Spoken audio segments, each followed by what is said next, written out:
Shalom, giving all praises, honor, and glory unto Yahweh Bahashem, Yahweh Shai Bahashem, Rachakodash, double honors unto the elders and apostles of Great Millstone that rule well, and Shalom unto the 144,000 elect men of the nation of Israel and the rest of the elect that are destined to be saved. I'm the brother Kalab, and I'm from the GMS UK London Forecasters Camp, coming back at you with another lesson to help edify those of which I spoke of. So, I wanted to do a lesson going into some of the news that broke a few days ago in regards to a conflict between Donald Trump and Pope Leo. So this is an article from The Independent. It says Trump team cancels multi-million-dollar contract with Catholic charity amid president's feud with Pope Leo. It says Pope Leo told reporters that he is not afraid of the Trump administration. So it says President Donald Trump. Let's get this off the screen. President Donald Trump has ended a multi-million-dollar contract for a Catholic charity serving migrants amid his ongoing feud with Pope Leo XIV. The Catholic Charities of the Archdiocese of Miami provides housing and assistance to migrant children and has done this work for 60 years. Without the funding provided by the $11 million federal contract, the charity may cease to exist by the year's end, according to the Daily Beast.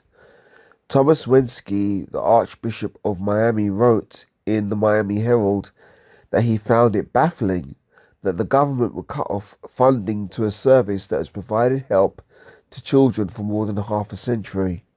The Archbishop predicted the centre would only last another 3 months without the funding. The funding came through the Department of Health and Human Services, and a spokesman said that the cut happened because the number of kids under the Archdiocese care dropped. According to the Daily Beast, it was around 1,900 under Trump, down from around 22,000 under the former President Joe Biden. The cancellation was first discussed in March, according to the report. The contract's cancellation comes at a time when the Trump administration and the Vatican are at odds. Now, this is the point I want to emphasize here, that the Trump administration and the Vatican are at odds. Now, this may seem like, well, what's the big deal with this? Why is this important? Well, it's important because this is an example of Satan's house being divided. Because as we know, according to the scriptures, the three unclean frogs spoken of, let me get this into precepts. Hang on.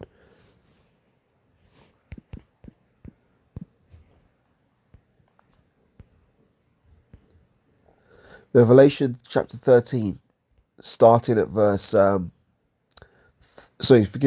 Revelation chapter 16, starting at verse 13. It says, "And I saw three unclean spirits, like frogs, come out of the mouth of the dragon, and out of the mouth of the beast, and out of the mouth of the false prophet."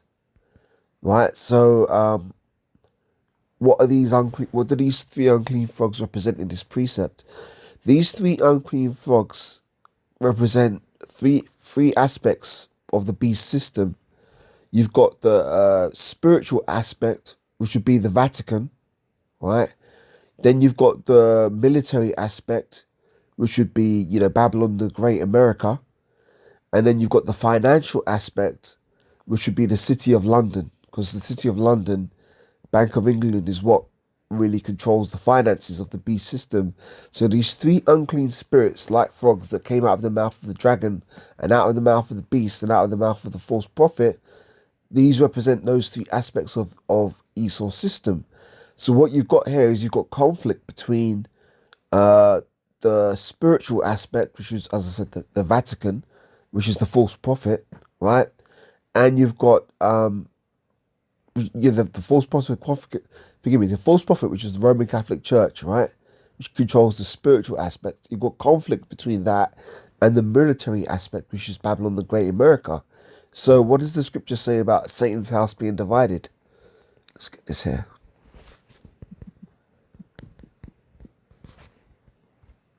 Matthew 12 and 26.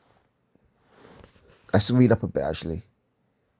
Matthew 12:25, and Yahushua knew their thoughts and said unto them, every kingdom divided against itself is brought to desolation, and every city or house divided against itself shall not stand. And if Satan cast out Satan, he is divided against himself. How then shall his kingdom stand? There you go. So this is actually prophecy we're seeing taking place, because if you remember in Revelation 17, it says the beast shall hate the whore. Yeah?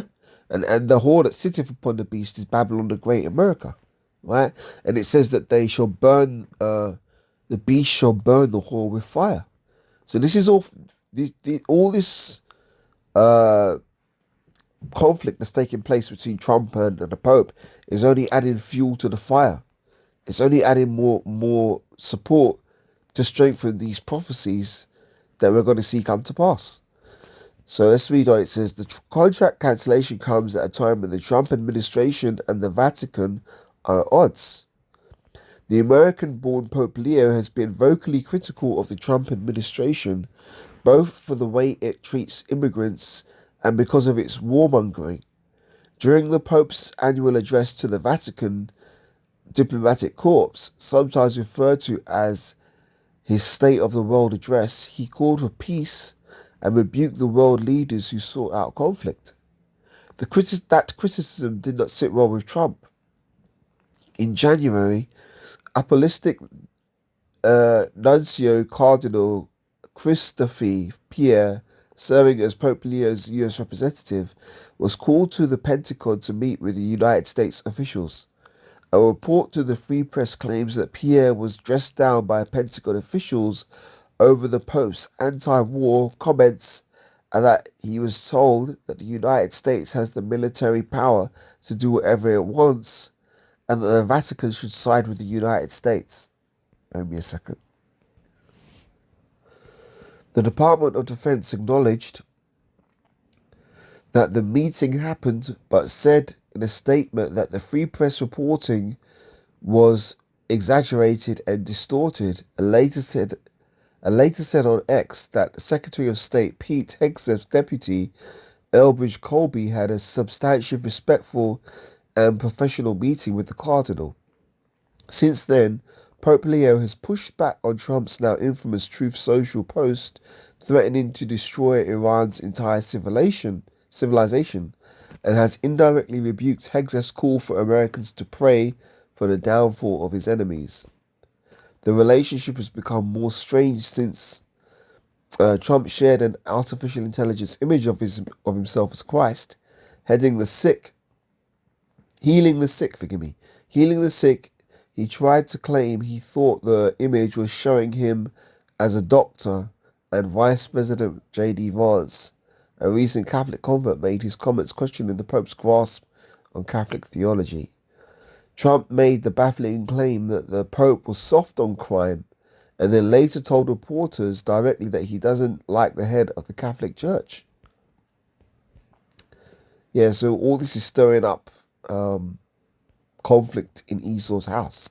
Remember, I said, if Satan be divided against Satan, how can his house stand?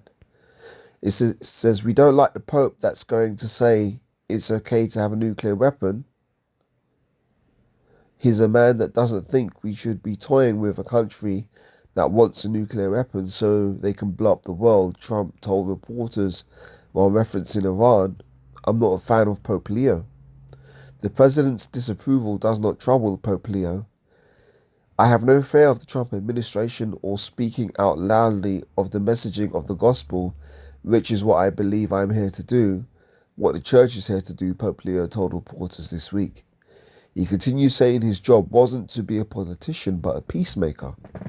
We are not politicians. We don't deal with foreign policy with the same perspective as Trump might understand it, the Pope said, but I do believe in the message of the gospel as a peacemaker.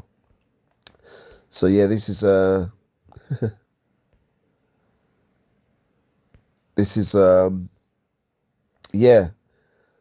what you might call trouble in Esau's house, man. As I said, if Satan be divided against Satan, how can his house stand? So this is a very, very prophetic thing we're seeing take place there, because let's go to Revelation, the 17th chapter.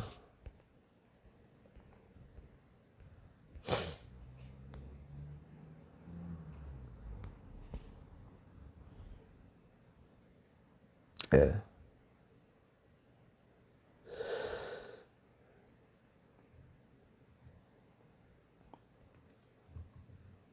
Right, Revelation 17 started at verse 7. And the angel said unto me, Wherefore didst thou marvel? I will tell thee the mystery of the woman and of the beast that carrieth her, which have 7 heads and 10 horns. The beast that thou sawest was and is not, and shall ascend out of the bottomless pit. Now, this is speaking of the revival of the Roman Empire, because as you know, the Roman Empire fell, but the scriptures described it as the beast that had a wound to its head, but it didn't die completely; it revived, right? So, and it said it shall ascend out of the bottomless pit. The bottomless pit is known as Europe because it's not really Europe isn't really known for its resources. It's referred to as the bottomless pit. So it says the beast shall ascend out of the bottomless pit and shall go into perdition, because we're living in the revival Roman Empire right now, right? And they that dwell on the earth shall wonder, whose names were not written in the book of life from the foundation of the world, when they behold the beast that was and is not yet is. And here is the mind which have wisdom. The 7 heads are 7 mountains on which the woman sitteth, right? And there are 7 kings, 5 are fallen, and one is, and the other is not yet come. And when he cometh, he must continue a short space. And the beast that was and is not, even he is the 8th out of this, and is of the 7, and goeth into perdition, meaning destruction. So this beast system's ultimately got to go into perdition. It's got to go into destruction. This system is not going to run forever. The scriptures talk about Esau.